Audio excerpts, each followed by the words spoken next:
காலை வணக்கம். இந்த சுதந்திர தின விழாவிற்கு வருகை தந்திருக்கும் துணை மேயர் அவர்களுக்கும் மாமன்ற உறுப்பினர்கள் அனைவருக்கும்,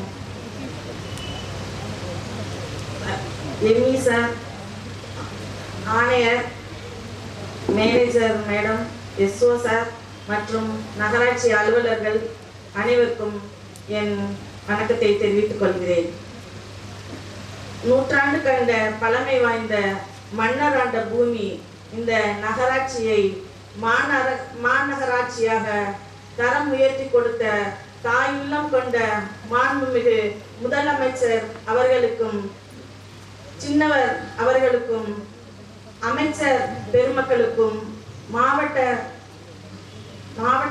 தலைவர் அவர்களுக்கும்,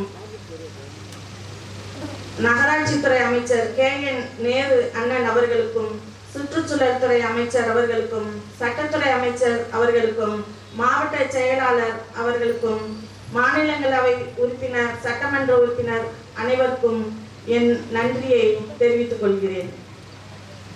இந்த 78வது சுதந்திர தினத்தை நாம் கொண்டாடி கொண்டிருக்கிறோம்.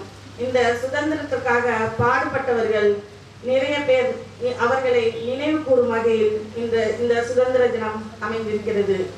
தரணி என்ற 3 எழுத்தில், புகழ் என்னும் 3 எழுத்து நிறைந்த தமிழ் என்னும் 3 எழுத்து அன்னை தமிழை வாழ்க என்னும் 3 எழுத்தால் வணங்குகிறேன்.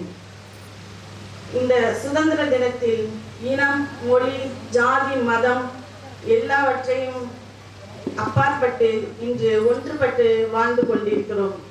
அதற்கு உதாரணமாக இன்னைக்கு ஒரு முஸ்லீம் பொண்ணு ஒன்று, அந்த பொண்ணு எங்கள் வீட்டுக்கு காலையில் 6 மணிக்கு வந்தாங்க. என் பொண்ணு பாரத மாதாவை வேஷம் போட்டுருக்காங்க ஸ்கூலில் அப்படின்னு சொல்லி சொன்னாங்க. எனக்கு ஒரு பொட்டு கொடுங்க அப்படின்னு கேட்டாங்க. அது ஒரு முஸ்லீம் பொண்ணு பொட்டு வைக்கிறதுங்கிறது இப்போ இருக்கிறது ஒரு பெரிய ஒரு விஷயம்தான். அது நம்ம ஜாதி மதத்தால் ஒன்றுபட்டு இருக்கிறோம் என்பதற்கு ஒரு உதாரணத்துக்கு சொல்கிறேன். அதே மாதிரி முழு சுதந்திரம் கிடைச்சிருக்கா அப்படிங்கிறது கேள்விக்குறியா தான் இருக்குது.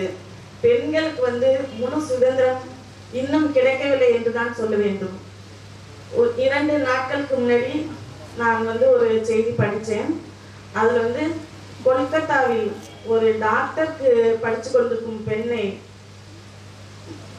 மிகவும் அவர்களை கொடுமைப்படுத்தி, வன்முறைப்படுத்தி அவர்களை கொண்டிருக்கிறாங்க. இது ரொம்ப கண்டிக்கத்தக்க ஒரு விஷயமா இருக்குது.